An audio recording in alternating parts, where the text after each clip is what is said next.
નમસ્કાર, જય જિનેન્દ્ર, જય શ્રી કૃષ્ણ. આપ સૌનું હાર્દિક અભિવાદન છે. વીરમતીબેન ફકીરચંદ શાહ ચેરિટેબલ ટ્રસ્ટ, અમારા ભદ્રેશભાઈ શાહનું ફાઉન્ડેશન. આ આપણી 5મી પર્યુષણ વ્યાખ્યાનમાળા છે અને આજે બીજા દિવસે આપણી સાથે બે ખૂબ સરસ મજાના એવા પ્રબુદ્ધ વક્તાઓ છે, ડૉક્ટર રમઝાન હાસનિયા અને ડૉક્ટર સેજલબેન શાહ. રમઝાનજી આપણી સાથે કચ્છથી જોડાઈ છે અને સેજલબેન આપણી સાથે મુંબઈથી જોડાયા છે. આપણે શરૂઆત કરીશું નવકાર મંત્રથી. સૌથી પહેલા ભૈરવીબેનને વિનંતી કરીશું કે ભૈરવીબેન આપ પ્રગટ થાવ અને નવકાર મંત્રથી આપ શરૂઆત કરો. અને રીટાબેન, આપ પણ આપનો વિડીયો ઓન કરો અને એમને સહકાર આપો. ખૂબ ખૂબ ભૈરવીબેન, આપ આભાર શરૂ કરો. નરેશભાઈ. જી. ઓમ નમો અરિહંતાણમ, ઓમ નમો સિદ્ધાણમ, ઓમ નમો આયર્યાણમ, ઓમ નમો વજ્રાયાણમ, નમો લોય સવસાહુણમ, એતો પંચ નમો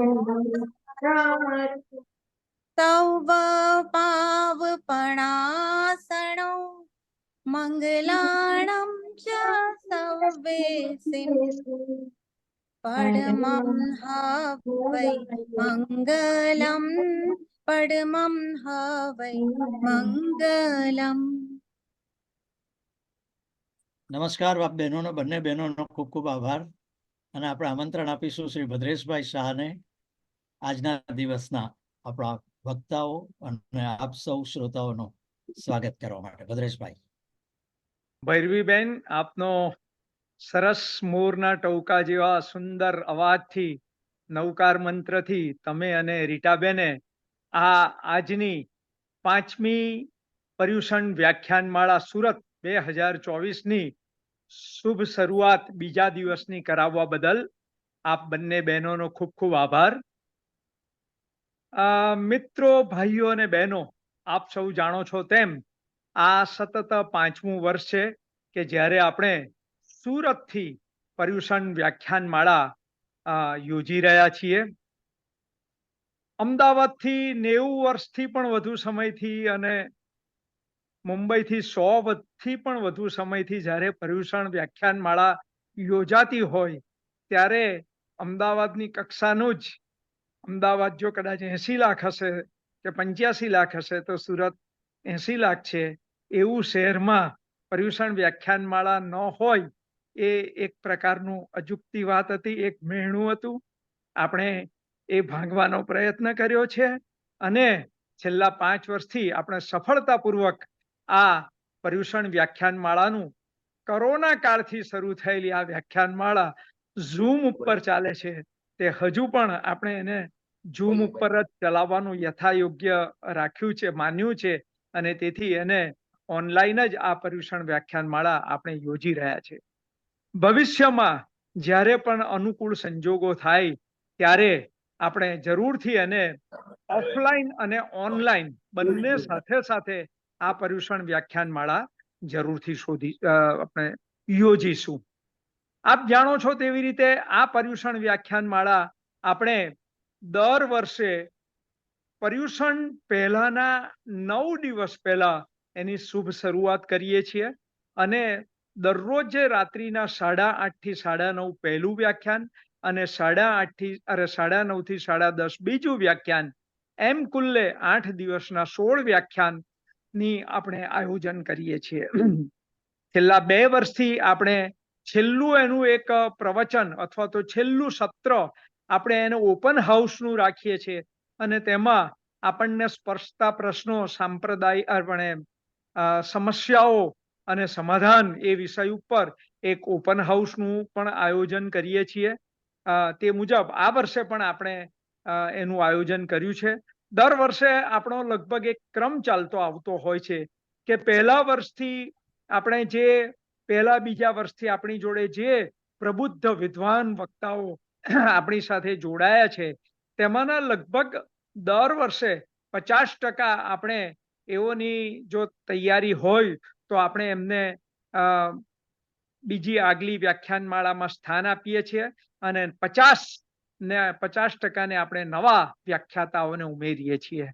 આમ જોવા જઈએ તો અત્યારે આ વ્યાખ્યાનમાળા સાથે આપણા લગભગ 80 જેટલા વ્યાખ્યાનો પૂરા થશે અને ખરેખર એક બહુ અદ્ભુત આ અનુભવ છે કે જ્યારે આપણે ઘરે આપણા સોફા પર બેસીને કે ખુરશી પર બેસીને આપણે દેશ વિદેશના જેને મહાન વ્યાખ્યાતાઓ, જેને પ્રબુદ્ધ, જેને ચિંતન સભર અને જેને લેખકો, એવા અદ્ભુત લેખકો ને આપણે ઘર આંગણે ઘર બેઠા સાંભળી શકીએ છીએ, ત્યારે આપણે થોડાક એને પાછળથી જો કે યુટ્યુબ ઉપર તો બહુ જ લાભ લઈએ છીએ, પરંતુ થોડાક શરૂઆતમાં લાભ લેવામાં ઉણા ઉતારીએ છીએ. મને 100% આશા છે કે આજે જેઓ પણ અહીંયા હાજર છે તેઓ વધુ ને વધુ લોકોને આપણો આ પેગામ પહોંચાડી અને વધુ ને વધુ લોકોને હજુ હવેના બાકીના જે દિવસો બાકી છે તેમાં જોડશે એવી આશા રાખું છું. ભાઈઓ અને બહેનો, આપ જાણો છો તેવી રીતે આપણે છેલ્લા 30 વર્ષથી વીરમતીબેન ફકીરચંદ શાહ ચેરિટેબલ ટ્રસ્ટ અને મારું ફાઉન્ડેશન ભદ્રેશ શાહ અનેક બધી પ્રવૃત્તિઓ કરે છે, જેમાં ખાસ કરીને શૈક્ષણિક વધારે છે.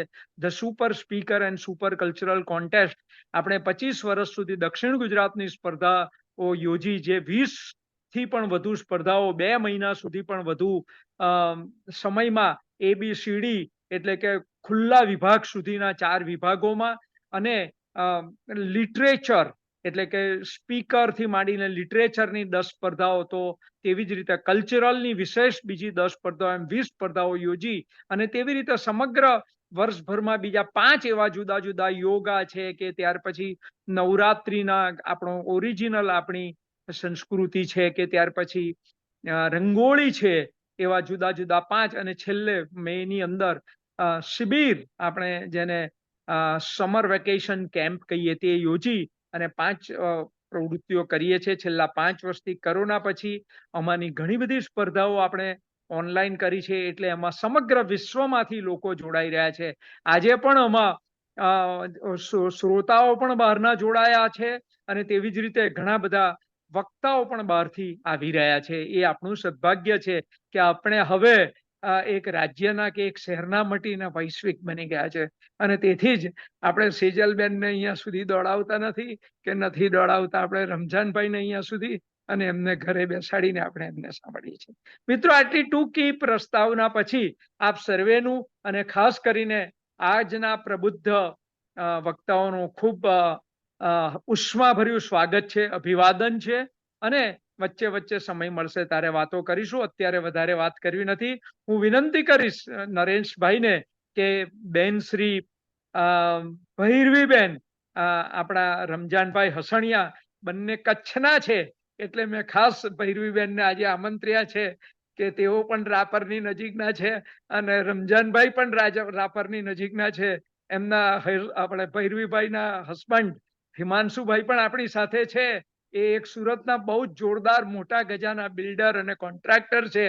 તેઓનું પણ સ્વાગત છે અને તેઓને હું વિનંતી કરીશ નરેશભાઈ થ્રુ કે તેઓ રમજાનભાઈનો આ પરિચય આપીને તરત આપણે આ સ્ટાર્ટ કરીએ. સેજલબેનનો પરિચય ત્યાર પછી આપવા માટે 1 કલાક પછી રીટાબેન અને સંજયભાઈ તૈયાર રહે. Thank you very much. Thank you very much Bhadreshbhai, અને ઓવર ટુ યુ ભૈરવીબેન. આપ રમજાનજીનો પરિચય આપો.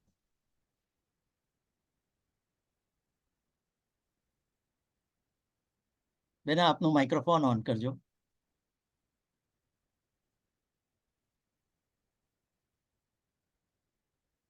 આપનું માઇક્રોફોન ઓન કરજો હિમાંશુભાઈ.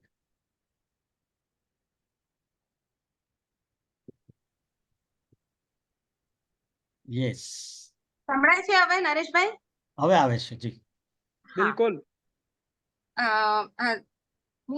બહુ લાંબો છે પરિચય તો રમજાનભાઈનો, પણ હું રમજાનભાઈએ કહ્યું એમ શોર્ટમાં જ આપીશ કે તેમણે MA અને MPhil નો અભ્યાસ કચ્છ યુનિવર્સિટીમાંથી કર્યો છે અને પછી તેમણે PhD ની ઉપાધિ મેળવી. MA માટે તેમને આચાર્ય યશવંત શુક્લ સુવર્ણચંદ્રક પ્રાપ્ત થયેલ છે. ડોક્ટર રમજાનભાઈ વર્ષ 2007 થી 2014 સુધી મુન્દ્રા કચ્છની Shri RD arts and commerce કોલેજમાં અધ્યાપન કાર્ય કર્યું. ત્યારબાદ જીપીએસસી ની પરીક્ષા પાસ કરી વર્ષ 2014 થી રાપરની સરકારી વિનયન અને વાણિજ્ય કોલેજ ખાતે ગુજરાતી વિષયના મદદનીશ પ્રાધ્યાપક તરીકે તેઓ કાર્યરત છે. તેમણે સાહિત્ય ઝરણું અને રવમાં નીરવતા નામે અનુક્રમે ઉપાધ્યાય શ્રી ભુવનચંદ્રજી અને ડોક્ટર ગીતા જૈનના લેખોનું સંપાદન કરેલ છે. પ્રબુદ્ધ જીવન, શબ્દ સૃષ્ટિ, પરબ, શમણું આદિમાં તેમના લેખો પ્રગટ થતા રહે છે. વર્ષ 2003માં તેમણે મુંબઈ જૈન યુવક સંઘની પર્યુષણમાં લોગસ સૂત્ર વિશે પ્રથમ વ્યાખ્યાન આપેલું હતું. ત્યારબાદ ભારતના વિભિન્ન ખૂણે તેમના વક્તવ્યો નિયમિત રીતે ગોઠવાતા રહે છે.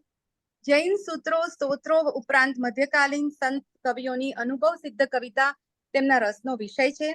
પારંપરિક ઢાળમાં તેમના દ્વારા થતી સઘન પ્રસ્તુતિ હૃદયને ઝંકૃત કરનારી બની રહે છે.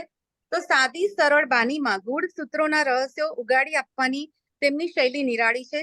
અમેરિકા સ્થિત જૈના જેવી વૈશ્વિક સંસ્થાઓના મંચ પરથી તેમણે વક્તવ્યો આપેલ છે. જૈન ધર્મ ઉપરાંત સાહિત્ય અને ગાંધી વિનોબા વિશેના તેમના વક્તવ્યો પણ એટલા જ મનનીય હોય છે. વિવિધ વિષયો પર તેમના વ્યાખ્યાનો યુટ્યુબ પર ઉપલબ્ધ છે. તેઓ એક ઉદ્યમશીલ અધ્યાપક અને અભ્યાસી યુવક તરીકે બહોળી લોકચાહના ધરાવે છે. તેઓ જન્મે જૈન ન હોવા છતાં પણ સવાયા જૈન છે. એટલું બધું જૈન ધર્મનું નોલેજ ધરાવે છે. ને અમારા કચ્છમાં કહેવાય છે કે કચ્છની ધરતી જો કાળો નાગ એટલે જેસલ જાડેજા. પણ હું આજે કહું છું રમજાનભાઈ માટે કે કચ્છની ધરતી જો મીઠો મયુર એવા આપણા માનીતા અને જાણીતા ડોક્ટર રમજાનભાઈને આપણે ચાલો સાંભળીએ. જરા પણ સમય ન ગુમાવતા આપણે રમજાનભાઈને સાંભળીએ. વાહ ભાઈ વાહ, બહુ સરસ બેન. Very good. Ramzanji, it's all yours. સ્વાગત આપનું. ખૂબ ખૂબ આભાર. આનંદ વ્યક્ત કરું છું આ 5મી પર્યુષણ વ્યાખ્યાન માળામાં જોડાવા બદલનો. મારા સાથી વક્તા એવા અને મોટાબેન એવા ડોક્ટર સેજલબેન શાહને પ્રણામ કરું. ભદ્રેશભાઈ, નરેશભાઈ જેમણે પરિચય કરાવ્યો મીઠા મોરલા તરીકેનો, એવા અમારા કચ્છના બેન ભૈરવીબેન. ઘણા બધા એવા સ્વજનો છે કે જેઓ દેશ વિદેશથી આ મંચના માધ્યમથી જોડાયા છે. એ સૌને નામોલ્લેખ ટાળીને એ સૌને મારા અંતઃકરણપૂર્વકના પ્રણામ પાઠવી અને 9માં 10 ઓછી છે એ પ્રમાણે મારા સમયની શરૂઆત કરું છું. આજે ભક્તામર વિશે વાત માંડવાની છે. એક અદ્ભુત ભક્તિ કાવ્ય તરીકે એને જોવાની એક નાનકડી કોશિશ. કવિતા ભણાવતે ભણાવતે અમે ક્યારેય એવો દાવો એક શિક્ષક તરીકે માંડી નથી શકતા કે છોકરાઓ આજે આપણે આ કવિતા હું તમને ભણાવીશ. એટલે અમારા બેન પણ અમને જ્યારે ભણાવવા આવે, ડોક્ટર દર્શનાબેન ધોળકિયા, ત્યારે એમ કે આપણે બધા સાથે મળીને આ કવિતાને ભણવાની કોશિશ કરીશું, થોડી ઉકેલવાની કોશિશ કરીશું, થોડી એને પામવાની કોશિશ કરીશું. એટલે આજે ભક્તામર જેવી આવી એક મધુરી કવિતા, એની થોડીક વાત એટલે કે આપણે બધા સાથે મળીને એને માણવાની, એને ઉકેલવાની નાનકડી એક કોશિશ કરીશું. એમાં આપ સૌનો પરોક્ષ ટેકો છે, એનો આનંદ છે અને સૌનો આરંભે જ આભાર. મારા માટે આજે બેવડા આનંદની વાત એટલા માટે છે કે એક તો ભક્તામર મારી બહુ ગમતી કવિતા છે અને એનાથી વધારે આનંદની વાત એ છે કે એનો ગુજરાતી અનુવાદ મારા ગુરુ મહારાજ એવા પરમ પૂજ્ય મહોપાધ્યાય શ્રી ભુવનચંદ્રજી મહારાજ સાહેબે કરેલો છે. એટલે જેના આધારે હું વાત માંડવાનો છું. તે બીજા ઘણા અનુવાદો થયા છે, એની વાત આગળ કરું, પણ આવો એક સરસ પદ્યાનુવાદ જેના આધારે હું આજે વાત માંડીશ. એટલે મારા ગુરુના અસંખ્ય ઉપકારોમાંનો આ પણ એક ઉપકાર કે આજે એમના જ આધારે, આમ પણ એમના આધારે જ હોઈએ છીએ આપણે, ગુરુના આધારે જ ટકાતું હોય છે. એટલે દેવ ગુરુ પસાય એમ આપણે જે બોલીએ છીએ, એમ અત્યારે પણ દેવ ગુરુના પસાએ હું વાત માંડવા જઈ રહ્યો છું. ભક્તામર સ્તોત્રની રચના મૂળે માનતુંગ સુરીજીએ કરી છે. એ આપણે સૌ જાણીએ છીએ કે આશરે 1700 વર્ષ પૂર્વે આ કૃતિ રચાઈ છે અને એના પરથી નેમી ભક્તામર અને સારસ્વત ભક્તામર જેવી બીજી કેટલીક કૃતિઓ પણ રચાઈ છે.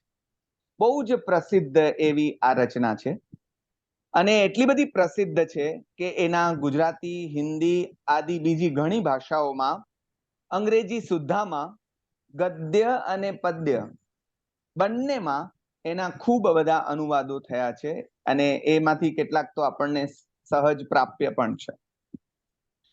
એટલે આ વાત એ કવિતાની પ્રસિદ્ધિ તો બતાડે જ છે, પણ એના કાવ્ય તત્વની ચાડી ખાય છે કે એવું તે શું આ કાવ્યમાં પડ્યું છે કે જે કેટલા અનુવાદકોને આકર્ષે છે એના અનુવાદ કરવા માટે. કેટલાક સ્તોત્રો એવા છે કે કોઈ દિગંબરોમાં માન્ય હોય તો કોઈ શ્વેતાંબરમાં હોય, કોઈ સ્થાનકવાસીમાં હોય, કોઈ દેરાવાસીમાં હોય. પણ શ્વેતાંબર, દિગંબર, સ્થાનકવાસી, તેરાપંથી બધા જ ફિરકાઓને માન્ય એવું આ સ્તોત્ર છે. અલબત્ત દેરાવાસી પરંપરામાં 44 ગાથા ગણવામાં આવે છે અને સ્થાનકવાસી પરંપરામાં 48 ગાથાનું ભક્તામર આપણને મળે છે. એટલે 48 ગાથા 44 એમ બે રૂપે આપણને ભક્તામર સ્તોત્ર મળે છે. મૂળ કાવ્ય વસંત તિલકા છંદમાં રચાયું છે. આપણામાંથી લગભગ ને ભક્તામર આવડતું હોય અને એની પહેલી શરૂઆતની લીટીઓ તો આવડતી જ હોય, પંક્તિઓ. અને એ વસંત તિલકા છંદમાં છે. મૂળ જે સંસ્કૃત ભક્તામર છે એ વસંત તિલકા છંદમાં છે. એનું આરંભે ગાન કરી અને એ પ્રકારનું મંગલાચરણ પણ ગણાશે એક પ્રકારનું. તો વસંત તિલકા હમણાં જ નવરાત્રી આવી રહી છે એટલે અમે છોકરાઓને ભણાવીએ તો એને એમ કહીએ કે આ સ્તુતિનો જે રાગ છે, વિશ્વંભરી અખિલ વિશ્વ તણી જનેતા, એ વસંત તિલકાનો રાગ છે. એટલે એમાં જે સૌથી પ્રસિદ્ધ છે એવી સ્તુતિ. તો એ રીતે આપણે ભક્તામર ગાઈ શકીએ છીએ. ભક્તામર પ્રણત મૌલિમણિ પ્રભાણા મુદ્યોતકમ દલિત પાપ તમો વિતાનમ સમ્યક પ્રણમ્ય જિન પાદયુગમ યુગાદા વાલંબનમ ભવજલે પતતામ જનાના. હજી ધીમું ગાઈએ તો ઓર મીઠું લાગે, પણ આપણે ઘડિયાળ મેં સામે રાખી છે એટલે એનાથી ધીમું નહીં ગાઈ શકાય. વસંત તિલકા એટલો બધો મધુર છંદ છે અને અક્ષરમેળ એવો આ છંદ જેમાં 14 અક્ષરો આવે છે. આ 14 નો આંકડો જૈન પરંપરામાં બે રીતે જાણીતો છે. એક તો 14 રાજલોક છે અને બીજા 14 ગુણસ્થાનક છે. એટલે આ સ્તોત્ર જાણે 14 રાજલોકમાં ગવાય છે, અથવા એમ કહીએ કે એનું જો સમજીને ગાન કરીએ અથવા જાપ કરીએ તો ક્રમશઃ એક કરતા 14 ગુણસ્થાનકો ચડીને આપણે જ્યાં પહોંચવું છે દરેક જીવને એ ગંતવ્ય સુધી એટલે શિવપદ સુધી પહોંચી શકાય છે. આપણે સૌ જાણીએ છીએ તેમ સંસ્કૃત જે છે એ સામાસિક ભાષા છે. એટલે એક સાથે બીજો ને બીજા સાથે ત્રીજો એમ શબ્દ જોડીને ઓછામાં ઓછા શબ્દો દ્વારા કવિતા કરવાની એક સંસ્કૃતમાં પ્રણાલી છે, જેની અસર આપણા પંડિત યુગ પર પણ પડી છે. અને બાણ વગેરેને ઉકેલવા બહુ અઘરા પડે, કારણ કે સૌથી સામાસિક એ ભાષામાં એ રચે છે, પોતાનું સર્જન કરે છે. પણ સંસ્કૃત માત્રમાં સામાસિક શબ્દો બહુ સહજ છે. એટલે આ સ્તોત્રના ઘણા બધા ગુજરાતી અનુવાદો થયા છે, પણ મારે કહેવું જોઈએ કે મોટા ભાગના વસંત તિલકા છંદમાં જ થયા છે. એટલે એના જે સામાસિક શબ્દો છે એ સામાસિક શબ્દોને એમના એમ મોટે ભાગે વાપરવા પડ્યા છે. એટલે અનુવાદ વધારે સંસ્કૃત પ્રચુર લાગે છે. તત્સમ શબ્દો જ એમાં એટલા બધા છે કે આપણને એમાં ગુજરાતી ઓછું અને સંસ્કૃત વધારે દેખાય. એટલે ઉપાધ્યાય શ્રી ભુવનચંદ્રજી મહારાજ સાહેબે જ્યારે અનુવાદ કર્યો ત્યારે જરાક સરળતા રહે અને વધુ ગુજરાતી લાગે એના માટે એમણે છંદની બદલી કરી છે, છંદ બદલાવ્યો છે. એટલે એમણે 17 અક્ષર વાળો મંદાક્રાંતા છંદ પસંદ કર્યો છે, જેથી અનુવાદ ગુજરાતી પણ વધારે લાગે અને સામાસિક જે પ્રયોગો છે એ ટાળી શકાય. આ સ્તોત્રની ને સંસ્કૃતમાં સમજીને ગાનારા તો ગાય છે, પણ જે ખાલી ગુજરાતી જાણે છે એ લોકો પણ કેવળ રટ્ટા માર આમ પાકું કરીને ગાઈ જાય એને બદલે જો ગુજરાતીમાં ગાય તો આ યુટ્યુબ પર પણ ઉપલબ્ધ છે. એટલે તમે રોજ સાંભળીને પાકું પણ કરી શકો અને સમજીને ગાઈ શકો. તો એ આપણી ભાષામાં ગાવા સમજવા મળે એ માટે જ ભુવનચંદ્રજી મહારાજ સાહેબે આ અનુવાદ કર્યો છે. એટલે એ અનુવાદક તરીકે એમનો ઉપકાર માથે ચડાવી આભાર માની અને મૂળ વાત આ સ્તોત્રની રચના કઈ રીતે થઈ એ આપ જાણો છો, પણ જે મિત્રો ન જાણતા હોય એના માટે સાવ જ ટૂંકમાં એની સ્ટોરી જે છે એ આપણે તમને કહીએ. સંસ્કૃતમાં કાવ્યના પ્રયોજનો ગણાવવામાં આવે, એમાં 6 પ્રયોજનો ગણાવાય છે. કાવ્યમ યશસે અર્થકૃતે વ્યવહાર વિદે શિવેત રક્ષતે કાંતા સંમિત તયોપદેશ યુજે સદ્ય પરિનિવૃત્તે. એમાં એક છે કવિતા શા માટે લખાય, તો એનું એક પ્રયોજન ગણાવ્યું છે અકલ્યાણના નિવારણ માટે. અને એના ઉદાહરણ આપતા મીમાંસકો એમ નોંધે છે કે કવિ મયુર જે થયા એમને સૂર્યદેવનો સ્તોત્ર રચ્યું અને એમને કોઢનો રોગ જે હતો એમાંથી એ મુક્ત થયા. મહાકવિ બાણે ચંડી દેવીની ઉપાસના કરી અને પોતાના કપાયેલા હાથ પાછા મળ્યા. હવે આ અન્ય પરંપરાના કવિઓ છે. એટલે માનતુંગ સુરીના સમયમાં જે રાજા રાજ કરે છે, રાજા ભોજ, એ રાજાએ જૈન ધર્મના પણ આવા પ્રભાવક મંત્રની કવિતા રચવા માટે એમને આગ્રહ કરે છે. એવી કવિતા કે જે કવિતા દ્વારા આવો ચમત્કાર થાય અને આ બીજી પરંપરાઓની સાથે જૈન પરંપરામાં પણ આવી કવિતા રચાય. હવે આપ સૌ જાણો છો તેમ જૈનનો જે માર્ગ છે એ વિતરાગનો માર્ગ છે. એ ન તો ચમત્કાર કરે છે, ન તો એને ચમત્કાર કરવામાં રસ છે. પણ કમનસીબી એ પણ છે કે હવે ધીરે ધીરે આપણે ત્યાં પણ ચમત્કારી ભગવાનો મૂકતા થયા છીએ. એટલે દેરાસરોની બારે ચમત્કારી પાર્શ્વનાથ ભગવાનના દર્શન કરીને પાવન થાઓ એવા બોર્ડ લખતા આપણને વિતરાગ પરમાત્મા 5 મિનિટ ભૂલાઈ જાય છે. એટલે એવા સમયે આ લોકો માટે તો આ ધર્મ સંકટ આવી પડેલું કે હવે વિતરાગની સ્તુતિ કરીને આ ચમત્કાર રચવો કેવી રીતે. એટલે એમને 44 અથવા 48 એમ બેડીઓમાં બંધ કરવામાં આવે છે. અને એવું કહેવાય છે, એવી કથા મળે છે કે એક એક ગાથાએ એક એક બેડી છૂટતી આવે છે અને કવિતા પૂર્ણ થતા બધી જ બેડીઓ છૂટી જાય છે અને તમામ બંધનોમાંથી માનતુંગ સુરી મુક્ત થાય છે. પણ આ તો સ્થૂળ ચમત્કારની વાત થઈ. મૂળ તો કર્મના બંધનને કાપનારું આ સ્તોત્ર છે. ઉવસ્થાગરમ અને ભક્તામર વિશે જરાક વાત થવી જોઈએ એવું મને કાયમ લાગ્યા કરે છે, કારણ કે આ બંને સ્તોત્રને આપણે ચમત્કારી પ્રભાવક સ્તોત્ર તરીકે વધારે અને ભક્તિના સ્તોત્ર તરીકે ઓછા સમજવા લાગ્યા છીએ. એટલે પણ આની વાત મંડાવી જોઈએ. એટલે આની રચના પાછળ સ્થૂળ સાંકળો જ નહીં પણ કર્મની સાંકળોથી મુક્ત થવાનો હેતુ કવિને ગર્ભિત છે. એ વાત મારે ખાસ તમને કરવાની છે. પહેલો પ્રશ્ન એ છે કે આ સ્તોત્ર કોને ઉદ્દેશીને રચાયું છે? એનો જવાબ એક મળે છે, એ છે ઋષભદેવ. ભગવાન ઋષભદેવને ઉદ્દેશીને આ સ્તોત્ર રચાયું છે. આચાર્ય રાજયશ સુરીજીએ બહુ જ મોટો દળદાર પુસ્તક, આમ ગ્રંથ જ કહી શકાય એવું, એ તૈયાર કર્યું છે ભક્તામર વિશે. તો એમાં એમ નોંધે છે કે એક જ વખત પ્રથમ જીનેશ્વર એવો ઉલ્લેખ છે, પછી આદિનાથ ઋષભદેવનો કોઈ ઉલ્લેખ નથી ને. એટલે એ બધા ભગવાનને સમાન ભાવે વંદવાનું સ્તોત્ર પણ આપણે ગણાવી શકીએ. પણ આમ પણ જૈનોમાં બધા જ ભગવાન સરખા છે અને લોગસ હોય, નવકાર હોય, નમોત્થુણમ હોય, આ બધામાં બધા ભગવાનોને એક રીતે એમની સ્તુતિ કરવાની પરંપરા છે. એટલે આને પણ તમે તમામ ભગવાનના સ્તોત્ર તરીકે ગણી શકો, પણ આદિનાથ ભગવાનનો ઉલ્લેખ આવે છે. મુખ્યત્વે આમાં છે શું? આમાં ભગવાનના ગુણો ગવાયા છે. એમાં 34 અતિશયોનું વર્ણન પણ છે. એટલે આપણે આના ગુજરાતી પદ્યાનુવાદના આધારે આપણી વાત શરૂ કરી અને કવિતામાં પ્રવેશ કરીએ. આટલી નાની ભૂમિકા પછી મંદાક્રાંતા બહુ મીઠો રાગ, અને મંદાક્રાંતા આવે એટલે આપણને કલાપી યાદ આવે. રે પંખીડા સુખથી ચણજો, ગીતવા કાંઈ ગાજો.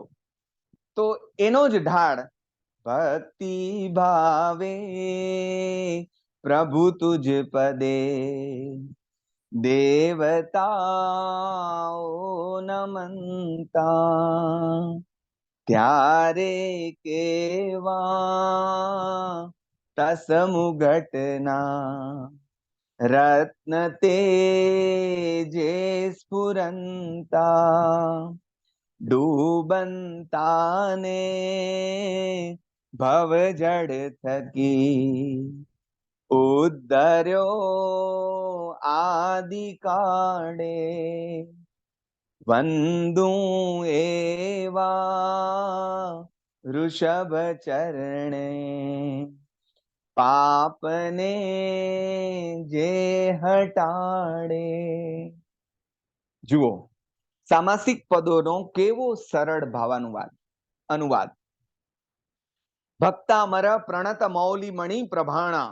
હવે આટલું લાંબુ આપણને એને ન સમજાય એવું, એની બદલે તરત જ આપણી ભાષામાં આમ ગળે ઉતરી જાય શીરાની જેમ. ભક્તિ ભાવે પ્રભુ તુજ પદે દેવતાઓ નમનતા. અહીં તીર્થંકર દેવની વંદના તો છે જ, પણ એવા તીર્થંકરોની વંદના છે કે જેઓ પોતે પણ તર્યા છે અને જેણે બીજાને પણ તાર્યા છે. બીજી ગાથામાં કવિ કહે છે કે તારા ગુણો તો ઇન્દ્રો ઉત્તમોત્તમ રીતે ગાય છે, અન્ય સ્તોત્રો પણ ઘણા છે, અને છતાંય મારે તારું સ્તવન રચવું છે. બોલો કઈ કેવું છે? સ્તોત્રો સારા જન હૃદયને મોહનારા ઘણા છે, મારે હૈયે સ્તવન રચવા તોય આ કામના છે. કેમ એવું? અન્ય હજારો રચનાઓ થઈ હોવા છતાં પોતિકો ભાવ પોતિકા શબ્દોમાં જ વ્યક્ત થાય. કૃષ્ણની હજારો લાખો કવિતાઓ લખાઈ હોય તો મારે અત્યારે કૃષ્ણ માટેનો મારો ભાવ જે વ્યક્ત કરવો હોય તો મને એમ થાય કે હું મારી કવિતામાં કરું તો જ બરાબર પકડાય, બરાબર વ્યક્ત થાય. એટલે મારે કંઈક જુદું કહેવું છે એમ નહીં, પણ મારે જે કહેવું છે, મારો ભાવ જે વ્યક્ત કરું મારા શબ્દોમાં જ કહેવું છે. એટલે એ કહે છે કે દેવો ઊભા તુજ ચરણમાં ભક્તિથી હાથ જોડી, હૈયે ગાઉં જળમતી છતાં હું એ ગાઉં જળમતી છતાં સ્તોત્ર આ લાજ છોડી. દેવો પણ સ્તોત્ર રચે છે તારા, પણ તો એની સામે મારા જેવું એક નાનકડું બાળક, આપણે ગમે એટલા મોટા થઈએ પણ ભગવાન પાસે આપણે બાળક છીએ, એટલે હું એ ગાઉં જળમતી, પોતાના માટે શબ્દ વાપરે છે જળમતી. તમને શ્રીમદજી યાદ આવે કે જે પણ પોતાને માટે અલ્પમતી ને એવા શબ્દો વાપરે છે. ઇન્દુ છાયા જળમહી પડી જોઈને મુગ્ધ થાતું, લેવા કાજે શિશુ વીણ કહો કોણ ત્યાં દોડી જાતું. હે વિભુ, દેવો જેને નમસ્કાર કરે છે, તારા ચરણોમાં ઊભા છે, એવો તું. હવે જો એક આડવાત પણ કરી દઉં કે દેવો ભગવાનને પગે લાગે છે, અને હવે ઘણી જગ્યાએ આપણે દેવતાઓને મૂળ તીર્થંકર પરમાત્મા કરતા પણ વધારે મહત્વ દઈ બેસીએ છીએ. દેવોની પૂજા ન કરવાની વાત નથી, પણ તીર્થંકરની આરાધના એ તીર્થંકરની આરાધના છે અને એ આપણા માટે સર્વોપરી છે. એની જગ્યાએ આપણને ફળ દેનારા કોઈ દેવને જો જગ્યા આપીએ તો આપણે તીર્થંકરનું અપમાન કરી રહ્યા છીએ મિત્રો. એટલે એવા દેવો જેને વંદન કરે છે એને આપણે વંદન કરવાના છે. તો કવિ અહીં પોતાને જળમતી પણ કહે છે. કેમ? તો કે મોટો માણસ ક્યારેય પોતાની મોટાઈ ગાય નહીં, બડા બડાઈ ના કરે, ના બોલે મુખ સે બોલ, હીરા કભી ના કહે લાખ હમારા મોલ. હું કર્યા કરે એ મોટો માણસ હોય જ ન શકે. એટલે કવિ પોતાની કવિતા રચવાની ચેષ્ટા જુઓ તમે. કવિતાની મજા આ છે કે કોની સાથે સરખાવે છે. એમ કે છે કે જેમ પાણીમાં પડતા ચંદ્રના પડછાયાને બાળક ચંદ્ર સમજીને પકડવા દોડી જાય છે, એમ હું બાળ બુદ્ધિ તારો સ્તોત્ર રચવા માટે પ્રેરાયો છું. હવે ઓલા ઉપર લોકો હાંસી કરે, છોકરાને હસી કાઢે, બેટા એમ કઈ ચંદ્ર મળશે ખરો? એમ કદાચ લોકો મારી હાંસી કરશે, પણ મને ફિકર નથી. સાંકળો ખુલે પણ અને ન પણ ખુલે, ન ખુલે તો હાંસી પણ થાય. એટલે પણ જીનેશ્વર પરની શ્રદ્ધા જે અડગ છે, એ અડગ શ્રદ્ધાના જોરે સુંદરમ કહે છે કે નમું તને પથ્થરને નહીં નહીં, નમું શ્રદ્ધા તણા આસનને હું. તને નથી નમતો હું તો શ્રદ્ધા તણા આસનને નમી રહ્યો છું. એટલે અહીંયા ભગવાન કરતા પણ વધારે, એટલે આપણે ત્યાં કહીએ કે રામ પોતે પથ્થર નાખે તો ડૂબી જાય, પણ રામનું નામ લખેલું હોય એ પથ્થર તરી જાય. એ તરે છે રામનું નામનું પથ્થર લખીને તરતો મુકતા એના ભક્તના કારણે અને એની શ્રદ્ધાના કારણે. એટલે રામ કરતા રામ નામમાં વધારે તાકાત છે, કારણ કે એમાં ભક્તની શ્રદ્ધા ભળે છે. એટલે અહીંયા સાધકની શ્રદ્ધાની કસોટી છે, પણ જે શ્રદ્ધા રાખે છે એને શ્રદ્ધાને ક્યારે પણ આંચ આવી એટલે હરિને ભજતા હજી કોઈની લાજ જતા નથી જાણી રે એવું ભજન આપણને બળ આપે છે. આપણને કેટલીય કથાઓ એવું બળ આપે છે. કુંવરબાઈનું મામેરું આપણને બળ આપે છે. લાભુદાદાએ હમણાં જ વિદાય લીધી, લાભશંકર પુરોહિત સાહેબ, એમણે અમને 3.5 કલાક કુંવરબાઈનું મામેરું અમે વિદ્યાર્થી કાળમાં હતા ત્યારે ભણાવેલું, અને પોતે રોતા જાય અને અમને બધા દળ આંસુડે રોતા રોતા એ સાંભળતા હોઈએ. એવું એ આખ્યાન અને એમાં જે કસોટી થાય છે નરસિંહની, એવી તો ક્ષણે ક્ષણે સંતોની થઈ છે. પણ એ બધાના મામેરા પુરાયા છે, હુંડી ભરાઈ છે કે મીરાના ઝેર અમૃત બન્યા છે. એનું કારણ ભગવાન બીજા નંબરે અને શ્રદ્ધા પહેલા નંબરે છે. એટલે અહીંયા પણ એવી જ શ્રદ્ધાની તાકાતથી એવી જ શ્રદ્ધાને, એટલે કોઈએ સરસ કહ્યું કે કૃષ્ણ આજે પણ આવે, પણ તમારામાં આટલી શ્રદ્ધા હોય. એક વખત મારો અનુભવ તમને કહું કે હું સુરત પાસે એક જગ્યાએ ઉમરગામ બોલવા આવેલો કુંવરબાઈના મામેરા વિશે, ત્યારે ઠનઠન ગોપાલ ખાલી હાથે આવેલો. મને એમ થયું કે મામેરાની વાત કરવા જાઉં અને જો હું મારા સાથે આ લઈ જાઉં ને આ લઈ જાઉં ને આટલા પૈસા ને, સુરતમાંથી એક જગ્યાએથી પૈસા મળ્યા એ મેં આપી દીધા અને મુંબઈ બરાબર પહોંચેલો. આજે પણ ઘરે બેઠો છું, એટલે ક્યાંય ખોવાઈ નથી ગયો. પણ કુદરત ઉપર શ્રદ્ધા જો રાખીએ તો એ આપણને ઉગારવા માટે આવે. વીમા ઉતારીને ફરીએ તો કુદરત ના આવે, માફ કરજો. એટલે ચોથી ગાથામાં કવિ એમ કહે છે કે તારા ગુણ ગાવાની શક્તિ અહીં કોની પાસે છે? વિદ્યા અને બુદ્ધિમાં પરિપૂર્ણ એવા દેવોના ગુરુ બૃહસ્પતિ પણ તારી સ્તુતિ કરવા માટે સમર્થ નથી. કવિતા છે એટલે અલંકારની વાત તો મુકાય. એટલે અહીંયા દ્રષ્ટાંત અલંકારથી કવિ કહે છે કે ઉછળતા દરિયામાં જેમ મોટી માછલી પણ હારી જાય છે, તો બાવડાના જોરે તરવા વાળાની તો શું હાલત થાય? એટલે ભાઈ મારી કોઈ ક્ષમતા નથી. જે હથિયાર હેઠા મૂકે ને તે જીતી શકે છે.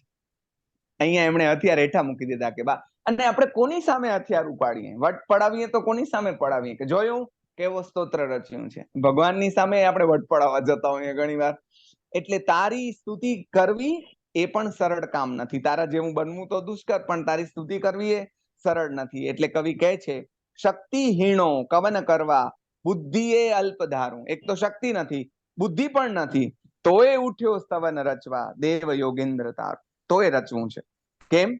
રક્ષા કાજે નિજ શિશુ તણી શક્તિ હીણું છતાંય સ્નેહે પ્રેર્યું હરણ પણ શું સિંહ સામે ન થાય? હવે તમે જો આ ગુજરાતી તમને તરત કનેક્ટ કરે છે. કેવું ઉદાહરણ આપે છે કે કોઈ હરણના બચ્ચાને ખાવા માટે સિંહ આવી જાય ત્યારે હરણ, માદા હરણ હોય તો પણ, હવે એનામાં શક્તિ નથી કે એ સિંહની સામે લડવા જશે, પણ એના બચ્ચાની વાત છે, એને બચાવવાની વાત છે, તો તાકાત હોય કે ન હોય તો પણ એ સિંહની સામે લડવા પડશે. એમ મારામાં સામર્થ્ય નથી, પણ સ્થિતિ એવી આવી પડી છે કે મારે આ કરવું પડશે. એટલે છઠ્ઠી ગાથામાં કવિ કહે છે કે લોકો કદાચ હસશે ખરા, પણ હું તો સ્તોત્ર રચીશ. કોણે મને પ્રેર્યો આ સ્તોત્ર રચવા માટે? એટલે આગળની પંક્તિમાં કહે છે ભક્તિ છે પ્રેરનારી. તારી ભક્તિથી પ્રેરાઈને, કોઈ ભયથી પ્રેરાઈને એમણે આ સ્તોત્ર નથી રચ્યું. આ સ્પષ્ટતા હું આરંભે કરી લઉં. ચમત્કાર કરવા માટે પણ આ સ્તોત્ર નથી રચ્યું. એમણે તો ભક્તિથી પ્રેરે, એની સ્પષ્ટતા પણ અહીંયા કરી છે. એટલે ભક્તિથી પ્રેરાઈને આ સ્તોત્ર હું રચું છું. તારા પ્રત્યેનો અનન્ય ભક્તિભાવ મને આ જે સ્તોત્ર છે એ રચવા માટે પ્રેરિત કરે છે. પણ કેવી રીતે કહે છે? જૈન સાધક તીર્થંકરનું સ્તવન શા માટે કરે? એનો પણ અહીંયા જવાબ છે. જીવે કીધા બહુ ભવ મહી પાતકો દુષ્ટહીન. સારું છે કે આપણને વિસ્મૃતિ છે. જો સ્મૃતિ હોત તો આપણને ખબર પડત કે કેટલું કરીને આવ્યા છે, અને હજી કઈ દાવપેચ છોડી દીધા છે એવું તો છે નહીં. ખબર નહીં આપણને ક્યારે આપણે જાગીશું અને ક્યારે આ બધામાંથી છૂટીશું.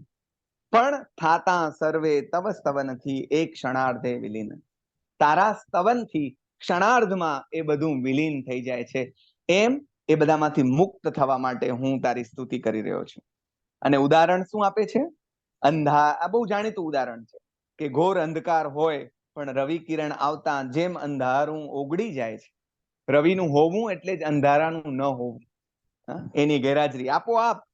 એટલે કે છે કે બુદ્ધિ થોડી તદપી મનમાં હોશ છે ખૂબ મારે આરંભ્યું છે સવન પ્રભુ મેં એક તારા સહારે. આજે આખો મંડાયો છે તામઝામ, એ બધું તારા સહારે. હા, તારા સહારે એમ જો આપણે છોડી દઈએ તો ઈશ્વરને આવવું પડે. એટલે અલખ ધણીનો આશરો. અમારે ત્યાં તો અહીંયા રેવતુભા જોડાયા છે અને અમે કબીરની વાણીમાં ગવાય અને બીજી બધી સંત પરંપરામાં પણ આ ગવાય, અલખ ધણીનો આશરો. એ અલખ ધણીનો આશરો હોય ને પછી માણસ નિશ્ચિંત થઈ જતો હોય છે. અમારા દર્શનાબેન અમને એમ કે દ્રૌપદીની જેમ વસ્ત્રો મૂકી દેવા તો કૃષ્ણ આવે. એને જ્યાં સુધી સાડીનો છેડો પોતાના મોઢામાં રાખ્યો ત્યાં સુધી કૃષ્ણ આવ્યા નથી. તમે એના ઉપર નાખો તો આવે ને. તમે માથે લઈને ફરો તો એને એમ થાય કે ભલે ભાઈ તો તું કર્યા કર, પણ તમે જ્યારે નાખી દો, બાળક જ્યારે દિવાલ ઉપરથી કૂદી પડે તો બાપ એને ઝીલવા માટે તરત દોડી જ જાય. તેમાં મોટો બાપ પણ આપણને બચાવવા માટે આવી જાય, પણ એના પર ઢળી પડવું પડે આ તૈયારી, અને એના માટે હું પણ છોડવું પડે, મારાથી નહીં થાય એ સ્વીકારવું પડે. એ બહુ અઘરું હોય છે, પણ અહીંયા કવિએ બહુ નમ્ર ભાવે આ સ્વીકાર કર્યો છે અને આપણને નમ્રતાની જરાક એક ગોળી મીઠી કરીને આપી દીધી છે. જો ભાવે તો ખાજો, પીજો. આશા રાખું કે ભવિક જનોને સ્તોત્ર આ પ્રિય થશે. એવી આશા કવિએ સ્તોત્રમાં જ વ્યક્ત કરી છે. પણ કેવી રીતે પ્રિય થઈ પડશે? કવિ માનતુંગ સૂરી એટલા મજાના કવિ છે અને અનુવાદ પણ ભુવનચંદ્રજી મહારાજ સાહેબે એટલો સરસ કર્યો છે કે તમને તરત જ એ અલંકાર પકડાય અને તરત જ તમને ક્લિક થાય કે શું કવિએ વાત કરી નાખી. શું કે છે? વારી બિંદુ કમલ દલમાં જેમ મોતી જ ભાસે. મારી કવિતા આશા રાખું કે ભવિક જનોને પ્રિય થશે. એ તો કેવી પ્રિય થઈ છે એ તો આપણને ખબર પડે છે. 1700 વર્ષ પછી આપણે એની વાત કરી રહ્યા છીએ, તો પ્રિય ન હોય તો ન કરીએ. પણ બીજી મજાની વાત આ છે કે કવિની નમ્રતા જુઓ કે મારી જે આ કવિતા છે એ ઝાકળના બિંદુ જેવી છે, પણ કમળના દળ ઉપર પડીને ભગવાનનું સ્તોત્ર છે માટે એ મોતી લાગી રહી છે. એટલે ઝાકળનું બિંદુ કમળના ફૂલ ઉપર પડ્યું છે માટે છે તો કમળ એ ઝાકળનું બિંદુ, એમાં કાંઈ નથી, પણ કમળના કારણે એ મોતી લાગી રહ્યું છે. તેમ ભગવાનનું સ્તોત્ર છે એટલે ભગવાનના કારણે મારી આ રચના બધાને ગમશે. એમાં મારું કવન મહત્વનું નથી, એનું ભગવત તત્વ મહત્વનું છે. આ નમ્રતા જેનામાં હોય એને કવિ થવાય. 9મી ગાથામાં કવિનું કાવ્યત્વ જુઓ કેવું ખીલ્યું છે. એ કહે છે, તારા સ્તોત્રે અગક્ષય થતા તે તણી વાત ન્યારી. હું ગાવાનું ટાળું છું કારણ કે સમય લાંબો થશે એમાં. તારી વાતો પણ પ્રભુ બધા દુઃખને ટાળનારી. પ્રાતઃ કાળે દિનકર હજી હોય ના આભ દ્વારે, પેલી ઉષા કમળ દળને શીઘ્ર શું ના ઉગાડે. એટલે ભગવાનને કહે છે તું નહીં, તારી વાતો હોય ને તો પણ મારા દુઃખ ટળી જાય એમ છે. અને ઉદાહરણ શું આપે છે? જે વાત કરે એના માટે દ્રષ્ટાંત અલંકાર તરત જ પ્રયોગતા જાય છે, કેમ કે એની સામે સામાન્ય ભાવકો છે. એને ઉદાહરણ આપવું પડે કે જેમ આ થાય છે તેમ જુઓ ભગવાન આ કરે છે. એટલે તારી વાતો મારા બધા જ દુઃખોને ટાળી દેનારી છે. જેમ ભલે હજી સૂર્ય ના આવ્યો હોય તો પણ એના આવ્યા પહેલા ઉષાનો જે પ્રકાશ છે, ઉષાનું જે અજવાળું છે, એ અજવાળું પણ કમળદળને ખીલવી દે છે. તેમ તારું નામ પણ કાફી છે. એટલે ક્યાંક આપણે કહીએ છીએ ને, નામ હી કાફી હૈ. આ નામ હી કાફી હૈ વાળી પરંપરા ત્યાંથી ચાલે છે. એટલે લોકો તારા ગુણ ગાય છે, કારણ તું છો સ્વામી ત્રિભુવન અલંકાર, તું મોક્ષદાતા. તું તો ત્રિભુવનનો અલંકાર છે, ત્રિભુવનની શોભા છે. તમે વિચાર કરો, જેણે બધા દાગીના, જેણે બધા શણગાર છોડ્યા તે અણગાર બન્યા, અને એને આપણે ત્રિભુવનની શોભા કહીએ છીએ. એટલે ભેગું કરવું એ શોભાનું કારણ બનશે કે છોડવું એ શોભાનું કારણ બનશે, એ આપણે વિચારવાનું છે. બહુ સરસ. તો લોકો તેથી તવ ગુણતણા ભાવથી ગીત ગાતા. એટલું જ નહીં, ગાતા ગાતા એક ચમત્કાર થાય છે જેમાં આપણને બહુ ઓછો રસ છે, પણ અઘરો છે ચમત્કાર, અને સતત ગાવું પડે એટલે આપણને એમાં ઓછો રસ છે.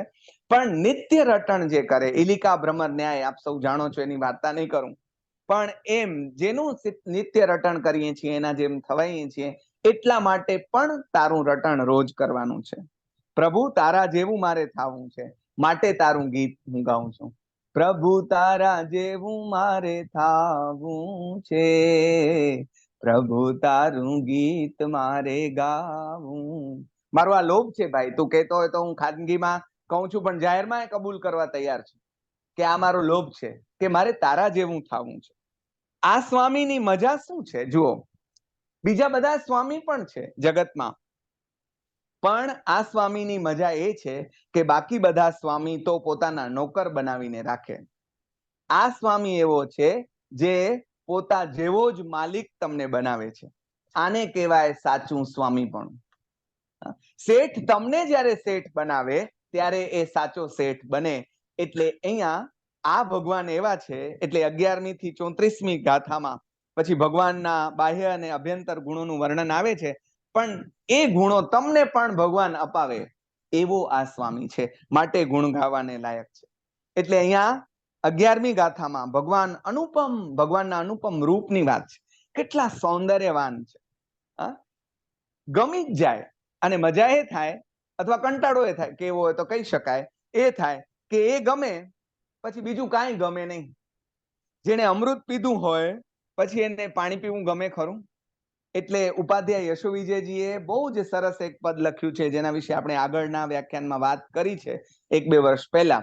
ગિરુવારે ગુણ તુમતણા, બહુ જ સરસ પ્રભાતિયાના ઢાળમાં ગવાયા. એમાં હું જઈશ નહીં, નહીતર એમાં તણાઈ જઈશ. પણ એમાં એક પંક્તિ આવે છે, ઝીલ્યા જે ગંગા જલે રે, તે છિલ્લર જલ નવી પેસે રે. માલતી ફૂલે મોહિયા, તે બાવડ જઈ નવ બેસે રે. માલતી ફૂલે જે ફર્યા હોય, ભમ્યા હોય, એની સુગંધ લીધી હોય, એ પછી બાવડ ઉપર જઈને બેસે ખરા?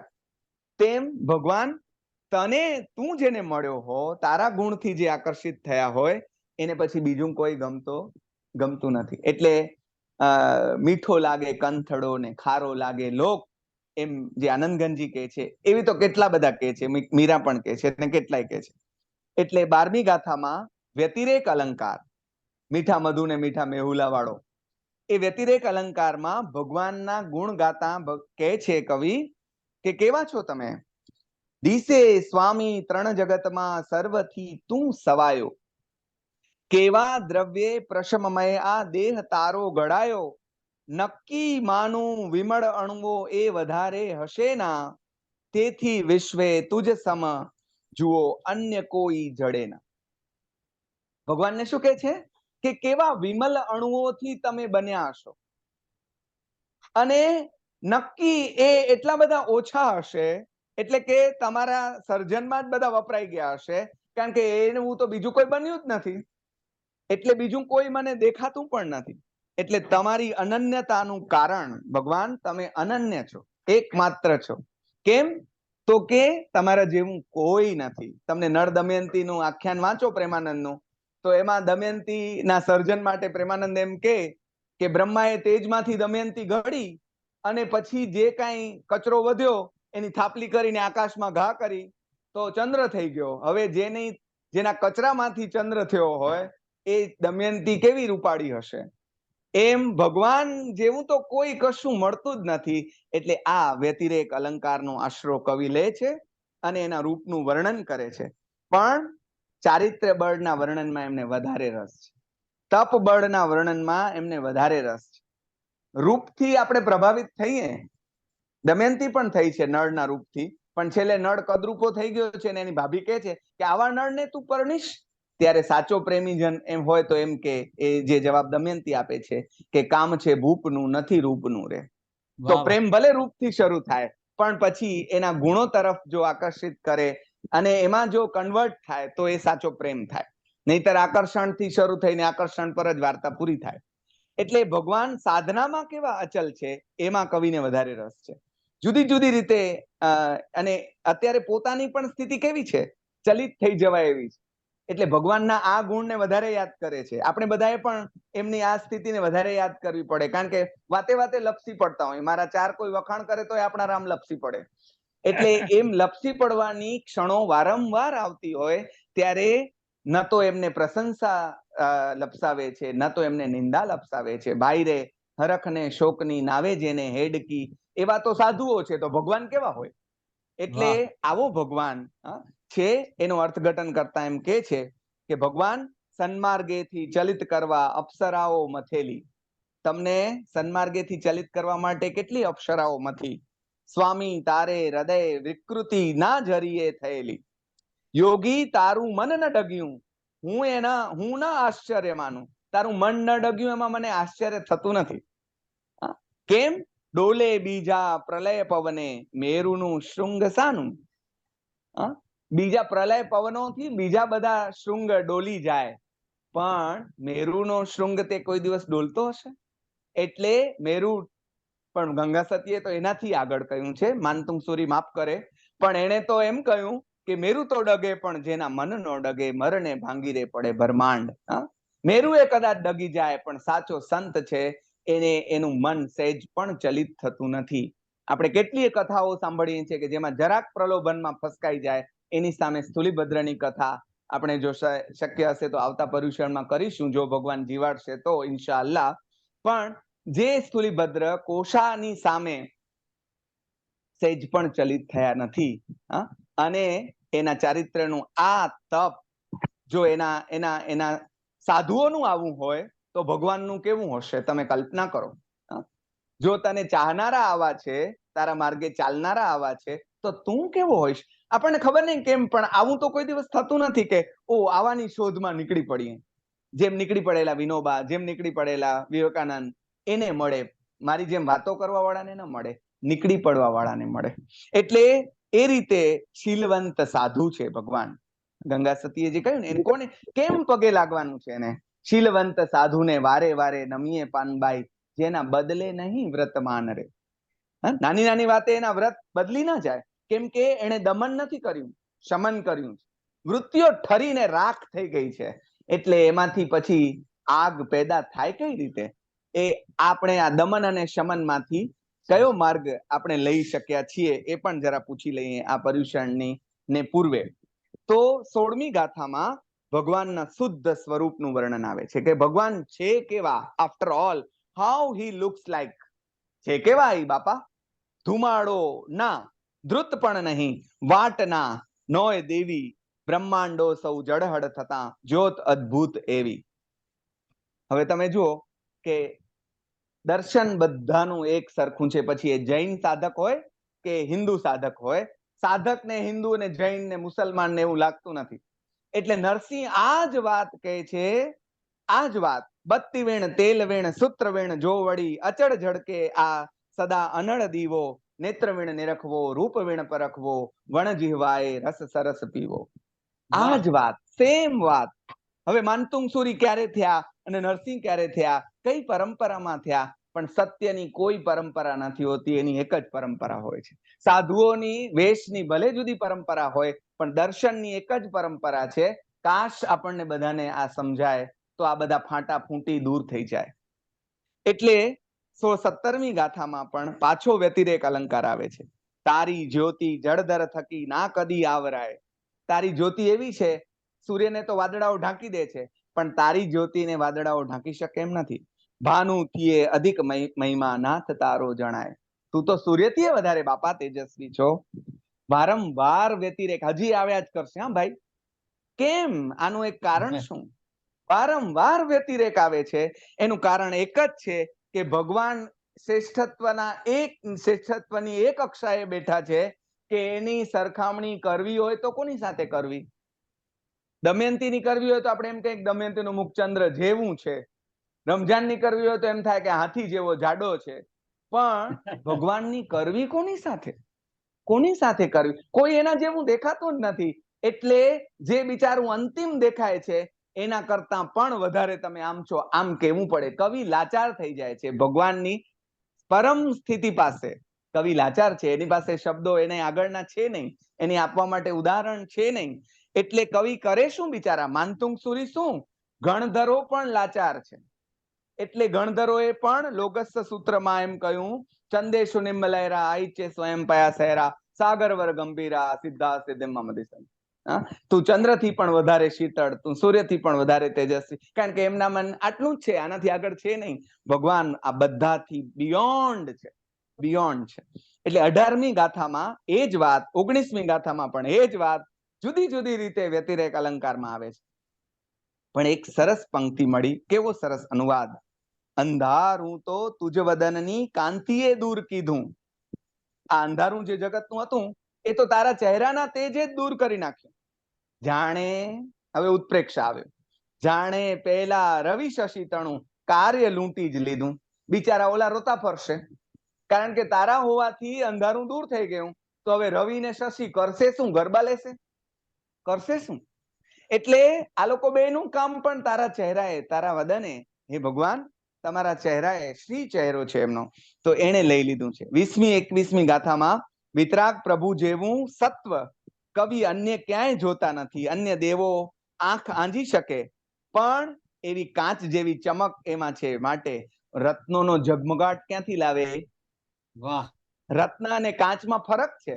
કાચ તમારી આંખ આંજી શકે, પણ રત્નનો, સુરત વાળા છે બધા વેપારીઓ, એટલે એ સાચા રત્નનો ઝગમગાટ લાવવો ક્યાંથી? એટલે નિત્ય લાભ કરીને આપણા અચલ ગચ્છના બહુ જ સારા કવિ થઈ ગયા. એમણે એમ કહ્યું, હારે હું તો મોહ્યો રે લાલ. કેવા સ્તવનો રચાયા છે! તમે આમ એક એકની વાત કરતા મારે આમ હૈયે ઉભરા આવે છે. હારે હું તો મોયો રે લાલ, જીન મુખડા ને મટકે. અને પછી એ કવિતા તો બહુ લાંબી છે, પણ એમાં એમ કે છે, મુજ મન લોભી ભ્રમણ તણી પરે, પ્રભુ પદ કમળે અટકે, રત્ન ચિંતામણી મૂકી રાચે, કહો કોણ કાચને કટકે. રત્ન ચિંતામણીને મૂકી અને કોઈ કાચના કટકાથી રમે એવો મૂરખ કોઈ હોય ખરો? હોય ઈ જમ સમજી લે. આમાં કવિ કે છે, હવે મૂરખ હોય એ સમજે, ડાયા હોય એ સમજે, કવિ કઈ કે નહીં બધું ફોડી ફાડીને. એટલે આગળ કવિ કે છે કે દેવો ખોડ્યા જગમહી ઘણા, ના ઠર્યું ચિત્ત ક્યાંય. ભાઈ બધા શોધ્યા, એમને એમ તને ગુરુ નથી બનાવ્યો કાંઈ? કેટલા બધા ને શોધ્યા છે, પણ હું તો માનું, મીરાએ કહ્યું એમ, બાઈ મેં તો લીધો તરાજુ તોલ, બાઈ મેં તો લીધો શામળિયો મોલ.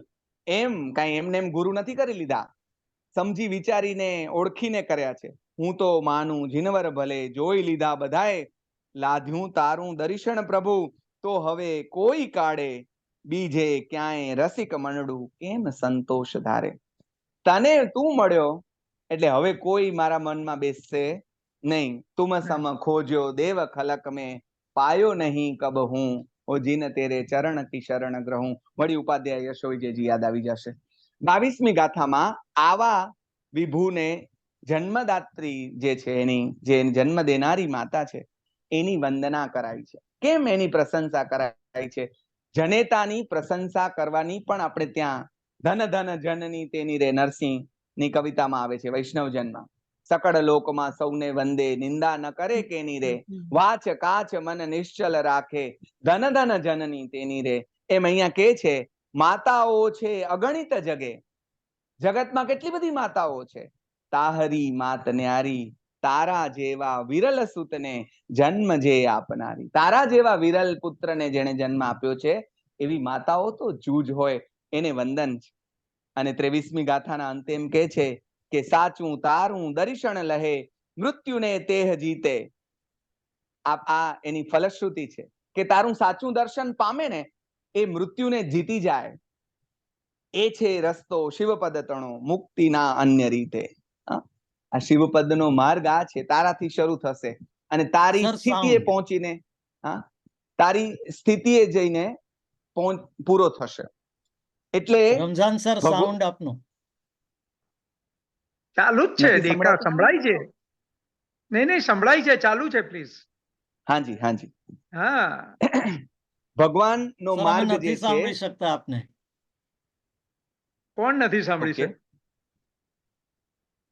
બિલકુલ ચાલુ છે સાહેબ, એબ્સોલ્યુટલી જેવો હતો તેવો જ છે. ચાલુ રાખો પ્લીઝ. કઈ કનેક્ટિવિટી ખૂટે છે સર. જો આપ મોબાઈલ પર હો તો આ વાયર્સ કાઢી નાખો, એક રેગ્યુલર મોબાઈલ ને બધું કરવા દો. હા, હવે આવે છે? એકદમ ક્લિયર આવે છે, એકદમ ક્લિયર. એકદમ ક્લિયર છે, બિલકુલ. નરેશભાઈ, તમારે ત્યાં કઈ તકલીફ લાગે? સર પહેલા પણ વાયરનો ક્લિયર જ ભરોસો હતું. છોડી દો, સીધા મોબાઈલ પર આવી જાઓ અથવા કમ્પ્યુટર ના પેલા પર આવી જાઓ. એમને આપણો નથી સંભળાતો અવાજ, Sejalben. Unfortunately, we are unable to listen to you, sir. હા, અહીંયા મને એકદમ ભદ્રેશભાઈ મને પણ એકદમ ક્લિયર જ સંભળાય પહેલા એકદમ પણ ને ક્લિયર અત્યારે. જ છે, સહેજ પણ ફરક જ નથી, પહેલેથી જે આવે છે તેવો જ છે સાહેબ. ચલાવો આગળ. એમને આપણો કોઈનો નથી સંભળાતો, એટલે આપણે ચર્ચા નહીં કરીએ. એમને ઓ, ફોન કેન્યામાં કરીને વેરી તમે ક્લિયર કહી છે, અમારે ત્યાં નથી. હા, વેરી ક્લિયર સાહેબ, વેરી ક્લિયર ઇન કેન્યા આવી ગયું આ. ચલાવો ને સાહેબ, આપ ચલાવો. હા, આપ ઓકે ઓકે. હા ચલાવો સાહેબ, એ જે ન સંભળાતો હા, હોય તેને હવે મુંબઈમાં પણ સંભળાય છે.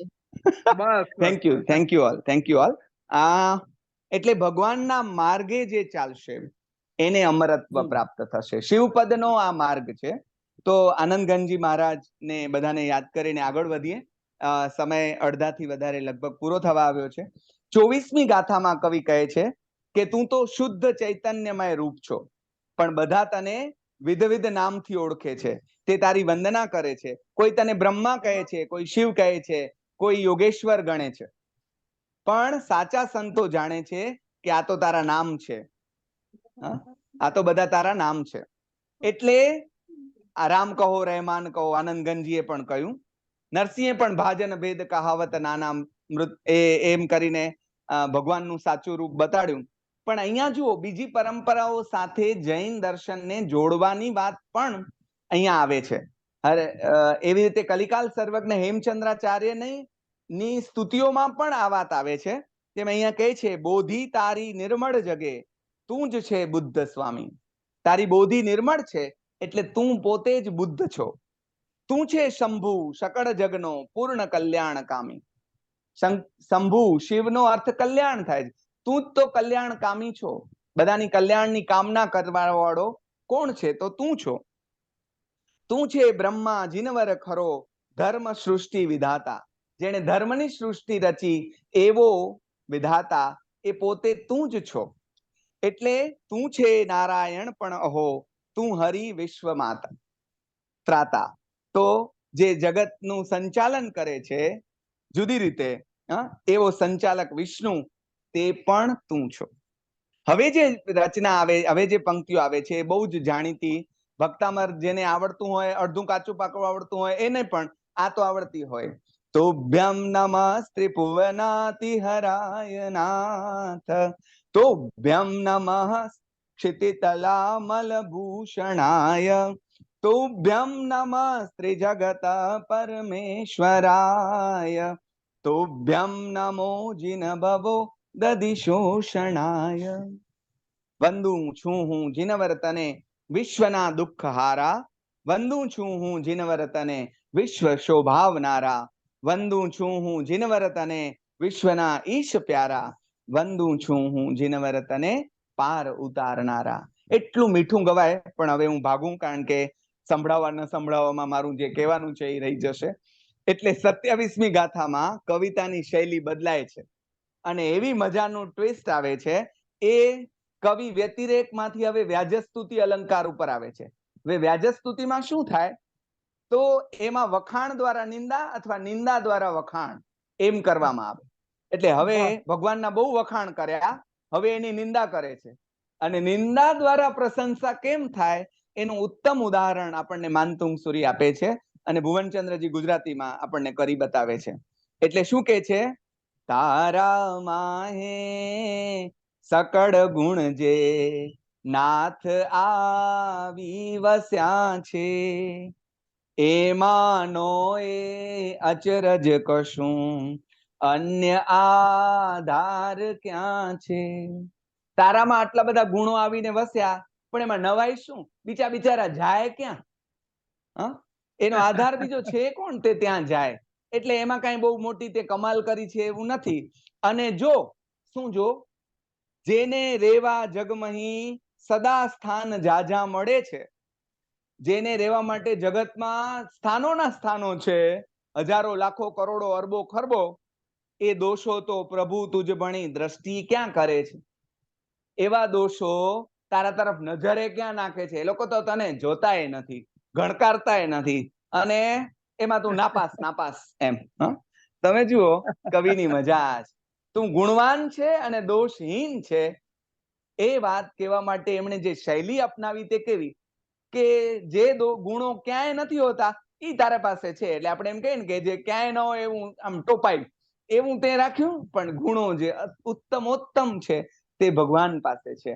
અને જે દોષો બધા પાસે છે એવા દોષો તો તારી સામે જોતાય નથી. આ વ્યાજસ્તુતિનું ઉત્તમ ઉદાહરણ આપણને મળે. અને બહુ જ કલાત્મક રીતે ભગવાનની સ્તુતિ કરતા કરતા આગળ વધી એમના અતિશયોનું વર્ણન આવે છે. એ હું છોડું છું. અશોક વૃક્ષ, સિંહાસન, ચામર, છત્ર બધાનું આવે છે. એમાં ઉપમા, ઉત્પ્રેક્ષા, અલંકારોથી કવિ આગળ વધે છે. સ્થાનકવાસી પરંપરા મુજબ 32 થી 35મી ગાથામાં ભગવાનના બીજા 4 પ્રાતિહાર્યનું વર્ણન પણ છે. એટલે દુંદુભીનું ને વગેરે વગેરે એ વર્ણનોમાં હું જતો નથી. 36મી ગાથામાં કવિ કહે છે કે જ્યાં તમારા પુણ્યવંતા ચરણો પડે છે ત્યાં દેવતાઓ સુવર્ણ કમળ ધરે છે વગેરે વગેરે. હવે ધર્મસભાનું એટલે કે સમવસરણનું વર્ણન પણ આવે છે. અને પછી 38મી થી 46મી ગાથા સુધી એ સમયના જે 8 મહાભય ગણાતા એ સમયે, જો કવિતાને એના સમયમાં જોવી પડે. અત્યારે આમાંના કેટલાય ભયો હવે આપણને છે જ નહીં. ભય કેટલા બધા ભય હવે છે જ નહીં. દાખલા તરીકે પહેલો જ છે હાથીનો ભય. હવે એ આપણને નથી, કારણ કે આપણે ક્યાં જંગલમાં રહીએ છીએ. પણ જંગલમાં રહેતા કે એવી રીતે જે જંગલોની નજીક રહેતા ત્યારે હાથીનો બહુ ભય રહેતો. ગમે ત્યારે ગાંડો થાય. અને મહાભારતમાં આવે કે પછી એને પકડો, એક પકડે કોણ? એટલે ભીમને બિચારાને દોડાવવો પડે. ને એમાં અભિમન્યુ આખી કથામાં હાથી આવે છે, કેન્દ્રમાં આવી જાય. એમ સિંહનો ભય, અગ્નિનો ભય, સર્પનો ભય. તમારા બધા તો સાપ જોવા માટે ઝૂમાં જવું પડે એવી સ્થિતિ હવે થવા માંડી છે. અમારે ત્યાં રોજ નીકળે છે લગભગ, એ બીજી વાત છે. પણ યુદ્ધનો ભય હવે આપણને, હા, મોટા યુદ્ધની બીક લાગે છે. સમુદ્રનો ભય, રોગનો ભય, બંધનનો ભય, આવા 8 ભય 38 થી 46 સુધીની ગાથાઓમાં આવા 8 ભયના વર્ણન કવિ કરે છે. એટલે કવિતા કોને કહેવાય કે જેમાં વક્રોક્તિ હોય. એ અમારા સેજલબેન એમાં નીચે સહી કરશે, અને બીજા ઘણા કવિતાના નરેશભાઈ પણ સહી કરશે. કે કવિતા સાદી સીધી હોય નહીં. અભિધામાં કવિતા ના ચાલે ભાઈ. અભિધામાં તો વાતો થાય, કેમ છો નરેશભાઈ ને ભદ્રેશભાઈ ને, મજામાં, શું ચાલે ને, વેપાર ધંધો, આ અભિધા. પણ કવિતા તો વ્યંજનામાં ચાલે.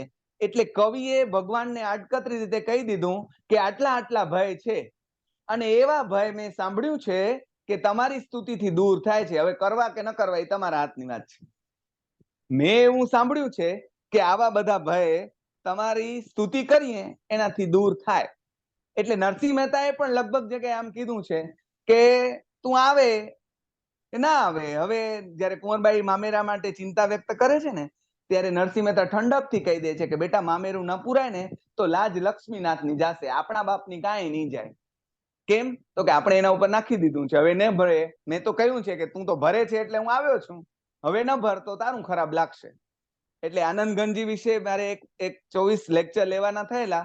ત્યારે જયારે કાંઈ સમજાય નહીં ત્યારે હું આનંદગંજીને કહું કે આ સમજાવો, નકર તમારું ખોટું જાશે, પછી કહેતા નહીં આપણને. એટલે એ પોતે જ જાણે આપણને આવીને સમજાવે. પણ આ શરણાગતિ સ્વીકારવી પડે આપણને. એટલે 47મી ગાથામાં હવે પૂરું થાય છે, ચિંતા કરતા નહીં. 47મી ગાથામાં ફરી બધા ભયથી મુક્ત કરવાની વાત આવે. એટલે એમાં બધા ભેગા છે એટલે એને લઈ લઉં. ભેટે હાથી મૃગપતિ ધસે, ઉગ્ર દાવાગ્નિ લાગે, ઝેરી લો વા મણિધર મળે, ભીષ્મ સંગ્રામ જાગે, આવે વિઘ્નો જલધિ તરતા, રોગ કે કેદ થાવે. હવે છેલ્લી લીટી અંડરલાઈન કરવાની છે. ગાય તારું સ્તવન યદિયા, કષ્ટ સૌ નષ્ટ થાય. ગાય તારું સ્તવન યદિયા, જો આ તારું સ્તવન ગાય તો કષ્ટ સૌ નષ્ટ થાય. એટલે આ જાણે કવિતાની ફલશ્રુતિ પણ છે કે જે આ કવિતા ગાય છે તેના આ બધા કષ્ટો દૂર થઈ જાય છે. મારે જરાક આને જુદી રીતે કહેવું છે કે ભગવાન વિતરાગની પરંપરા એવી છે કે એમાં કષ્ટો દૂર થાય કે ન થાય, પણ કષ્ટતાનો ભાવ દૂર થઈ જાય એટલે તમને કષ્ટ લાગે નહીં. ભગવાન તમને પામ્યાનું એ સૌથી મોટું સુખ કે દુઃખ હવે લાગે ના દુઃખ, એમ કરીને આ બધા દુઃખો દૂર થઈ જાય છે. કે દુઃખ લાગે તો દુઃખ કહેવાય ને, આમાંથી એક પણ ભય નથી લાગતો. એટલે આ કવિતાની ફલશ્રુતિ આપણી પરંપરા છે કે છેલ્લે આ ફલશ્રુતિ આપે એટલે ભક્તામર ભય હર સ્તોત્ર છે, ભયને હરનારું સ્તોત્ર છે, એને અભય પદ દાતા સ્તોત્ર છે, અભય પદ પ્રદાન કરદાનું સ્તોત્ર છે. આનંદગંજી મહારાજે સાધના માટે 3 શરત મૂકી છે. સેવન કારણ પ્રથમ ભૂમિકા રે અભય અદ્વેષ અખેદ. એમાં પહેલું જ અભય કીધું છે કે જો તમે અભય નહીં હો, અને અભયની વ્યાખ્યા અને નિર્ભયની વ્યાખ્યા જુદી છે. તમે કોઈનાથી ન ડરો એ નિર્ભયતા છે, પણ તમારાથી પણ કોઈ ન ડરે એ અભય પદ છે. એટલે આપણે ત્યાં ઓઘો જે લે છે ને એ અભયનું પ્રતીક છે. મારાથી પણ હવે કોઈ ડરશો નહીં એમ જાહેરાત કરે છે ઓઘો લઈને સાધુ સાધ્વી જ્યારે નાચે છે ને ત્યારે. ભક્તિની આ ઉપલબ્ધિ છે એ છે અભયત્વની ઉપલબ્ધિ. શેની ઉપલબ્ધિ? અભયત્વની. આ બહુ મોટી ઉપલબ્ધિ છે. મારી પાસે સમય હોત તો આની હું લાંબી વાત કરી શક્યો હોત, પણ ઉપાધ્યાય યશો વિજયજીની એક વાત ટાંકીને મારી વાત છેલ્લે સંકેલું. એ છે કે એમના ઉપર એટલા બધા ત્રાસ ગુજારવામાં આવ્યા ત્યારે એ શંખેશ્વર પાર્શ્વનાથ પાસે આવીને સ્તવન રચે છે, ગાય છે. આ બધા કવિઓએ કઈ મારી જેમ લેસન કરીને ભગવાન સામે કવિતાઓ ગાઈ નથી. એ લોકોના તો અંદરથી ફૂટી છે ઝરણાની જેમ. એટલે બેઠા છે શંખેશ્વર પાર્શ્વનાથની સામે અને બોલાઈ ગયું છે અબ મોહે એસી આય બની શ્રી શંખેશ્વર પાશ જિનેશ્વર મેરો તું એક ધની. અને એમાં કે છે કોપાનલ ઉપજાવત દુર્જન, કોપાનલ ઉપજાવત દુર્જન પદ ન ધરત ધરની. દુર્જનોને રસ જ એમાં હોય છે, પગ નથી મૂકતા જમીન ઉપર, એટલો ત્રાસ ગુજારે છે. અને તમે જોજો એ લોકોનું બહુ ચાલતું હશે ચારે તરફ, પણ કવિતાની ફલશ્રુતિ અથવા તો ભક્તિની ફલશ્રુતિ આ કે ઉनको અબ તુજ ભક્તિ પ્રભાવે ભય નહીં એક કની. મને હવે એમનો ભય નથી એવું નહીં, એ તો ખરું જ, મને હું હવે એમનાથી ડરતો નથી એમ, પણ એમને પણ હવે મારાથી કોઈ ડર નથી. મહાભારતમાં પણ આ આવે છે કે જ્યારે યુધિષ્ઠિર વિશે દુર્યોધન પૂછે છે ભીષ્મને ને દ્રોણાચાર્યને કે આ બધામાં ડરવા જેવું કોણ છે? તો કે બધા ડરવા જેવા છે. ભીમમાં 1000 હાથીનું બળ છે, અર્જુન આવો છે, ફલાણા તેવા છે, બધા જ ડરવા જેવા. કૃષ્ણ બધાને પહોંચી વળશે, કાંઈ નહીં કરે તોય. પણ સૌથી ડરવા જેવો માણસ એ યુધિષ્ઠિર છે. જો એ વિચારશે ને કે આપણે બધા નાલાયક માણસો છીએ અને મરી જવા જોઈએ, એના વિચારથી આપણે મરી જઈશું. પણ તું ચિંતા નહીં કરતો એ એવું વિચારશે નહીં. જેના શત્રુઓ પણ જેનાથી આટલા અભય હોય, આ અભયત્વ આપણે બધાએ હાસિલ કરવાનું છે અને આવા સ્તોત્રની મદદથી હાસિલ કરવાનું છે. એટલે સાંકળોમાં જકડાયેલા માનતુંગ સૂરીએ સ્વયં અભયત્વ પ્રાપ્ત કર્યું અને આપણને પણ અભયત્વની જાણે કે એક સરસ શીખ આપી દીધી. છેલ્લી સાંકળ છેલ્લી ગાથાથી છૂટી અને ભક્તિથી મેં જીનવર રચી માળ આ સ્તોત્ર રૂપી, દોરો લીધો તુજ ગુણતણો, ફૂલ છે શબ્દ રૂપી, કંઠે ધારે ભવિક જણજે, માળ એ હેત આણી, લક્ષ્મી તેને સહજ વર્ષે, માન તુંગે પ્રમાણી. જે આને ગાશે એને લક્ષ્મી વર્ષે. પણ કઈ લક્ષ્મી? આપણને એમ થાય ઓહો વાહ તો કાલથી ચાલુ કરી નાખીએ જો લક્ષ્મી જ મળતી હોય તો. પણ અહીંયા આ લક્ષ્મી ધનલક્ષ્મીની વાત નથી. ધનલક્ષ્મી તો મળશે જ, અરે બહુ મળી આપણને, પણ આપણને એની આગળ જ્ઞાન લક્ષ્મી છે, સંસ્કાર લક્ષ્મી છે, વૈરાગ્ય લક્ષ્મી છે, અધ્યાત્મ લક્ષ્મી છે, કૈવલ્ય લક્ષ્મી છે, અરે મોક્ષ લક્ષ્મી છે. કઈ લક્ષ્મીમાં તમને વિચારવાનો. આ બધી લક્ષ્મીઓ રાહ જોઈને બેઠી છે. આપણે તો પહેલે જ પગથિયે સુઈ ગયા છીએ, તો આગળની મળશે કેવી રીતે? એટલે અહીંયા કવિ આપણને આગળની આ લક્ષ્મી તરફ આગળ વધવા માટે પ્રેરિત કરે છે. અને માનતુંગે પ્રમાણી એટલે અહીંયા શ્લેષ અલંકાર તો છે જ, માનથી મહાન તમને બનાવશે. અને માનતુંગે માનતુંગ એનું પ્રમાણ આપે છે. એટલે જો તમે કવિ પોતે તમને ખાતરી આપે છે કે આ માલ જેમ આપણો કોઈ વેપારી વેચે ને કે આની ગેરંટી છે, એમ આની છેલ્લે ગેરંટી આપે છે. અને એવું કહેવાય આપણા નવસ્મરણ જે આવ્યા એ નવકાર મંત્રથી લઈ અને બૃહદ શાંતિ સ્તોત્ર સુધીના, એમાં પણ આ ઉવસગરમની જેમ 7મા ક્રમે ભક્તામર સ્તોત્રનું સ્થાન પામ્યું. આ ભક્તામર પોતાની સાંકળ ખોલવા માટે, એટલે કઈ સાંકળ ખોલવા માટે પ્રાર્થના કરાઈ છે? માનતુંગ સૂરીએ પોતાની સાંકળ ખોલવા પ્રાર્થના નથી કરી, અને કરી હોય અને ચમત્કાર થયું એમ કરીને જો તમે આ સ્તોત્રને ગાઓ તો તમે ભગવાનની અવહેલના કરી રહ્યા છો મિત્રો, માફ કરજો. એટલે આ શુદ્ધ ભાવે ભગવાનની સ્તુતિ જેમાં કરી છે, પોતાની શ્રદ્ધા વ્યક્ત કરી છે, શાશ્વત જે નિયમ છે કે ભક્તિ હોય તો કલ્યાણ હોય ને હોય જ. એટલે જે આ ભાવાવસ્થા છે એના કારણે એની જે પોતાની ભાવાવસ્થા થઈ એના કારણે કોઈ શક્તિ ખેંચાઈને આવી અને વિતરાગ તો કાંઈ જ કરતા નથી, પણ સાંકળો તૂટી. પણ સાંકળો ન તૂટી હોત તો ભગવાન ખોટા થઈ જાત? ભગવાન સાંકળો તૂટે કે ન તૂટે, ભગવાન ખોટા થતા નથી. આપણી શ્રદ્ધા એ હોય કે સાંકળ ન તૂટે ને તો પણ આપણી શ્રદ્ધા આ અડગ રહે, કારણ કે મોટો માણસ ક્યારેય ચમત્કાર કરતો નથી. જીસસ સામાન્ય માણસનું મૃત્યુ મરી ગયા એ સૌથી મોટો ચમત્કાર હતો. પેગમ્બર સાહેબના કાકાને એમની સામે ટુકડા કરવામાં આવ્યા અને છતાંય એને માફ કર્યા, એ સૌથી મોટો ચમત્કાર હતો. કૃષ્ણમાં આટલી તાકાત હોવા છતાં એને સામે લશ્કરમાં કશું નહીં કર્યું. રામમાં પણ આ બધા જ પોતાની શક્તિઓને નું પ્રદર્શન આપણી જેમ કર્યા કરતા ફરતા નથી. આ મોટો ચમત્કાર છે. એમ ભગવાન કઈ શક્તિઓ બતાડવા માટે આવા દ્રશ્યો ખડા કરતા નથી. આપણે તો એ ન કરે તો પણ જો શ્રદ્ધા હોય, મારી માને હું કહું કે હું પહેલો નંબર આવું એના માટે જો 2 નાળિયેર તે માનતા માની હોય તો પહેલા જઈને ફોડી આવ, કારણ કે તને એટલી તો શ્રદ્ધા હોવી જોઈએ કે આ પીર ઉપર માનતા માની છે તો મારો દીકરો પાસ થશે. આપણે તો શ્રદ્ધામાં એ વેપાર માંડીને બેઠા હોઈએ અને 2 નાળિયેરમાં ભગવાનને વેચાતા લઈ લેતા હોઈએ. ત્યાં આ સ્તોત્ર આપણને ભગવાન પરની અનન્ય શ્રદ્ધા રાખવાની છે, અને એ શ્રદ્ધા હોય તો ભગવાન પોતે વિતરાગ પરમાત્મા ભલે કાંઈ ન કરે પણ એને ફોલો કરનારા બીજા ઘણા છે જે તમને મદદ કરશે. એટલે એમ આ સ્તોત્રનું જો શુદ્ધ ભક્તિ ભાવે આપણે ગાન કરીએ તો આપણે સાચી રીતે એના, એટલે આ પર્યુષણ છે ને એ આપણા ઝાડા દૂર કરવાનું કામ કરે છે. તો ભક્તામર સ્તોત્ર વિશે થોડાક જે ઝાડા વળી ગયા હોય, અત્યારે બહુ વળે છે, તમે જરાક બહાર નીકળો ને તો ખબર પડે, તરત મોં પર આવે, એમ ભક્તામર ઉપર પણ કેટલાક ઝાડા વળી ગયા હોય. માનતુંગ સુરીની આ વાતને ગુજરાતીમાં લાવીને આવા ઝાડા દૂર કરવાનું કામ ભુવનચંદ્રજી મહારાજ સાહેબે કર્યું. અને આપની આ ઓનલાઈન વ્યાખ્યાન માળામાં એ થોડીક વાત એની સ્પષ્ટીકરણની કરવાની તક મળી. બરાબર 10માં 10 ઓછીના ટકોરે, એટલે 9માં 10 ઓછી ઉપાડેલું.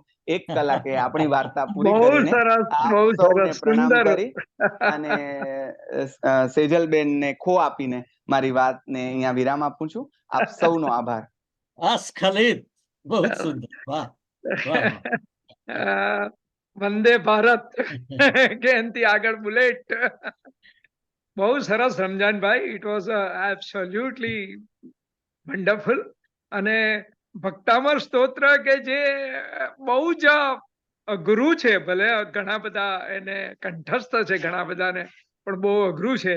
એમને આપણે બહુ જ સરળ રીતે હવે અમને કાયમ જ વાંચવું અને એને કંઠસ્થ કરવું ગમે એવું બનાવી આપ્યું છે. આપનો ખૂબ આભાર. અને મને આપણે પછી ફોન પર વાત કરીશું કે ખરેખર હજુ અને વધારે વ્યવસ્થિત કે વધારે સમય જોઈએ તો કેટલો હોઈ શકે, તો તે પ્રમાણે આપણે ક્યારેક ગોઠવવા પ્રયત્ન કરીશું. અને અમે જી, તમને જી. બહુ જ ઝડપથી હવે સુરત ઝડપથી બોલાવીશું, તમને અને સેજલબેનને પણ. તો એક ઉત્તરમાંથી સેજલબેન વગર હું પગ નહીં મૂકું, એટલે એમને પહેલા બોલાવજો. સેજલબેન લખે છે કે મારો સમય પણ તમને આપી દેવા તૈયાર છે. એ મોટા બેનની ઉદારતા છે. સેજલબેન પ્લીઝ પ્રગટ થાઓ અને આપનો